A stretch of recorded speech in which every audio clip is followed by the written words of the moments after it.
Serio, enfermeras y médicos de Reddit, ¿cuáles son sus historias paranormales más extrañas, aterradoras que tuvieron lugar durante el trabajo?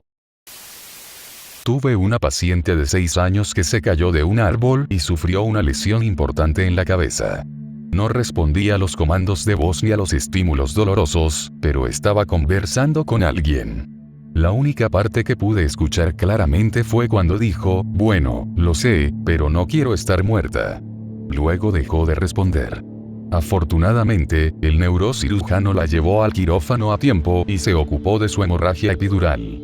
Sobrevivió con deficiencias leves, y vino a vernos después de recibir el alta.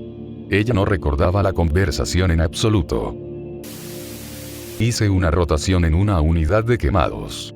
Hay toneladas de historias que circulan, pero compartiré mi favorita. Un proxeneta prendió fuego a una de sus prostitutas, y ella inmediatamente lo abrazó y ambos sufrieron heridas bastante graves. Desafortunadamente, la de ella incluía una quemadura por inhalación. Ambos estaban siendo tratados en la misma UCI, pero en extremos opuestos. Semanas más tarde, ella termina codificando y fallece, y después de unos 30 minutos, cuando las cosas comienzan a calmarse, el tipo comienza a gritar desde su habitación: sáquenla.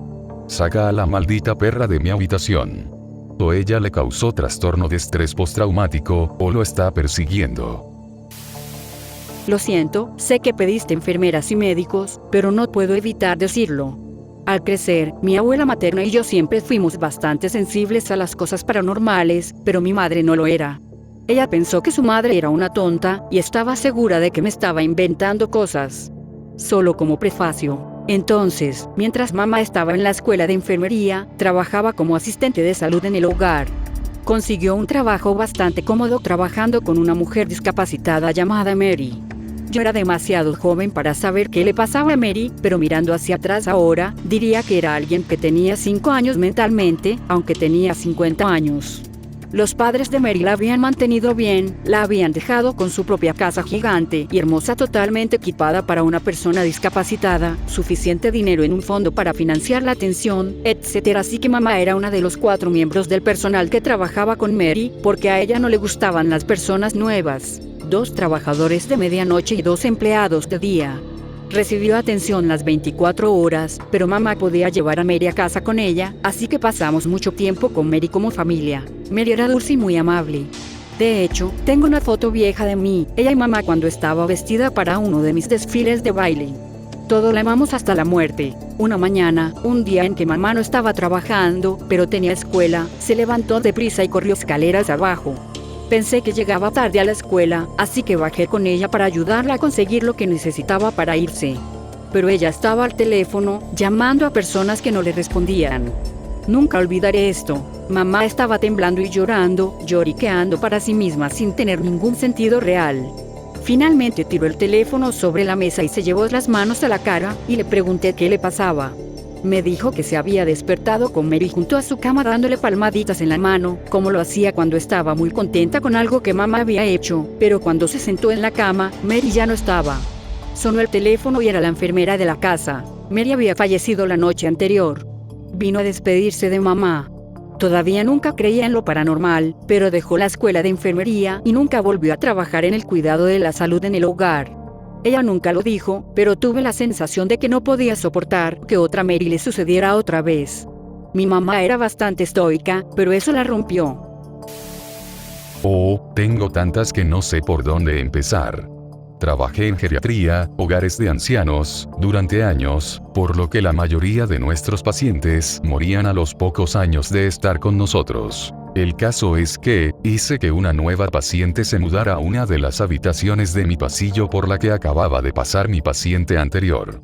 Mi nueva paciente seguía llamando por la noche diciendo que había una mujer que entraba a su habitación y trataba de hablar con ella. Al principio, simplemente pensé que tenía más de 90 años y luchaba contra la demencia, así que le aseguré que cerraría la puerta con llave por la noche para asegurarme de que nadie pudiera entrar. Después de aproximadamente una semana de que esto continuara sucediendo, me senté con ella y le pregunté cómo se veía esta mujer, pensando que podría estar alucinando a su hija o hermana o algo así, y ella procedió a decirme que esta mujer tenía una túnica rosa, con pantuflas azules y su cabello recogido en rulos, y la mujer se sentaba a los pies de su cama, palmeaba los pies de la nueva paciente y trataba de hablar con ella, pero ella no podía entender lo que estaba diciendo.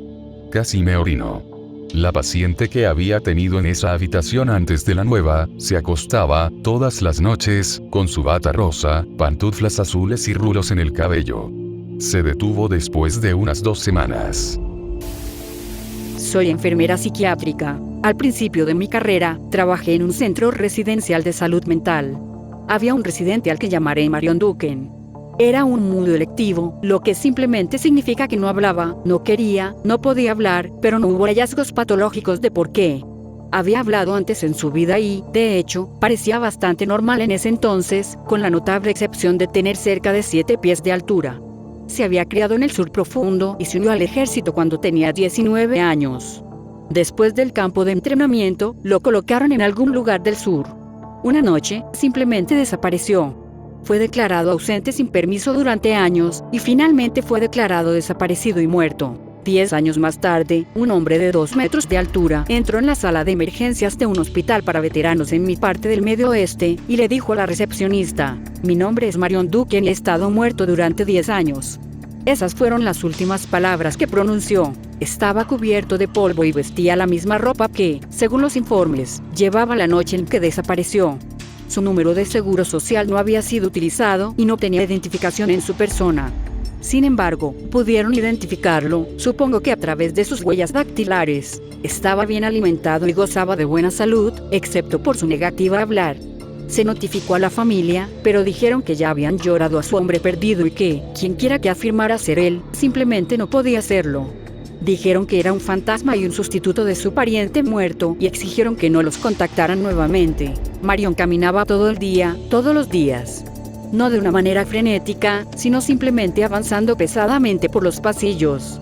Sonreía todo el tiempo y movía la boca de una manera que indicaba hablar o murmurar, pero estaba en silencio. Tenía la desconcertante costumbre de echar la cabeza hacia atrás con la boca bien abierta, como si se estuviera riendo a carcajadas, pero ni siquiera se podía escuchar un suspiro. Si le decían que fuera al comedor a comer, él iba y comía. Pero si nadie se lo decía, seguía caminando, sin indicar nunca hambre. Si le ofrecieran un cigarrillo, lo fumaría de una manera extrañamente formal, casi con delicadeza, si eso tiene sentido. Pero nunca pareció tener ansias de fumar. El hombre no quería nada. Si hablabas con él, parecía escuchar, echando periódicamente la cabeza hacia atrás en esa forma suya que imita la risa. No había nada que hacer por este hombre. Se probaron varios medicamentos, pero no lo afectaron ni positiva ni negativamente.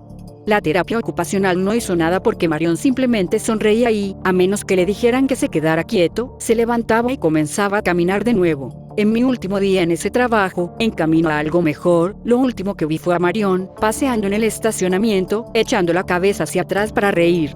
Más tarde me pregunté si todo el tiempo había estado lidiando con un fantasma. Todos estos años después, todavía no lo sé.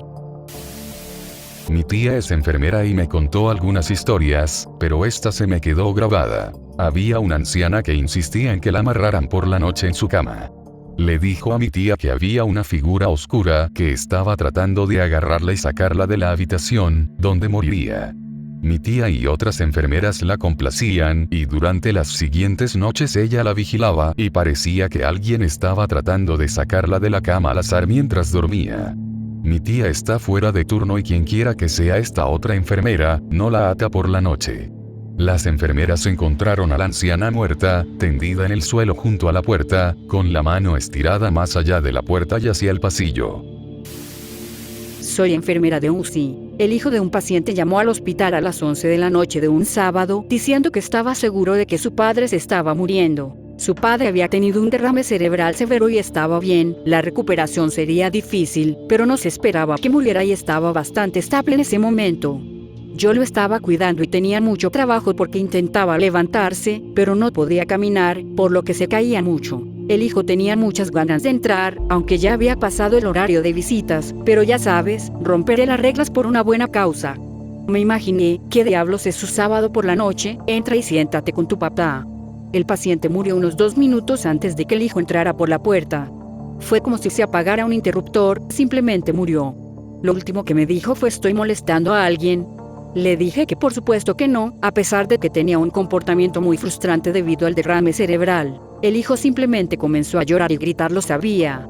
¿Cómo diablo lo sabía? Todos estábamos un poco asustados. Trabajé como metech en un centro de vida asistida.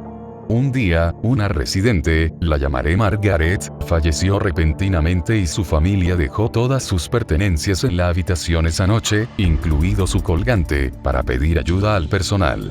La noche siguiente, el vecino de Margaret llamó al personal porque alguien estaba hablando en la habitación de al lado y no los dejaba dormir. Sacudimos al residente sabiendo que la habitación de Margaret estaba vacía. Aproximadamente 1 hora después, el colgante de Margaret comenzó a sonar en su apartamento vacío. Yo era el único que estaba dispuesto a apagarlo, así que entré en la habitación y estaba helado en pleno verano, el aire acondicionado estaba apagado. De repente, la puerta del baño se cerró de golpe cuando estaba apagando la luz del colgante. Cerré la puerta y corrí de regreso a la estación de enfermeras. Obligamos a uno de los miembros mayores del personal masculino a revisar toda la habitación y afirma que la puerta todavía estaba cerrada cuando bajó y no había nadie allí. Soy psiquiatra y durante mis años de formación trabajé durante 6 meses en una sala de tratamiento de pacientes con trastornos depresivos y de ansiedad. Era un edificio antiguo que albergaba pacientes psiquiátricos desde mediados de la década de 1920. En nuestro piso teníamos 13 camas y una estación de enfermería, una sala de estar y algunas salas de conferencias. Un día, hace algunas semanas, estaba entrevistando a una paciente y, cuando le pregunto sobre los patrones de sueño, me dice que ha escuchado a un bebé llorando por la noche y ha estado despertándola. No hay bebés en ese hospital ya que el lugar está ubicado lejos de las áreas de vivienda y había horarios de visita restringidos. Después, la enfermera me lleva a un lado y me dice que el llanto del bebé no es un síntoma psicótico. Ella es muy seria acerca de esto, pero no da más detalles. Me encojo de hombros, ya que de cualquier manera no cambia el diagnóstico del tratamiento, y me olvido de la experiencia. Alrededor de 3 meses en mi estadía, me siento en la estación de enfermeras y 3 enfermeras detrás de mí están hablando. Una de ellos dice: ella está muy activa hoy, y la otra dice: ¿en serio? Oh, no me había dado cuenta. Me doy la vuelta y les pregunto de quién están hablando. Se miran la una a la otra, y luego una de ellas vacilante dice: bueno, hay un bebé aquí. A veces llora. Por supuesto, digo que no, pero ellas simplemente se encogen de hombros y sonríen.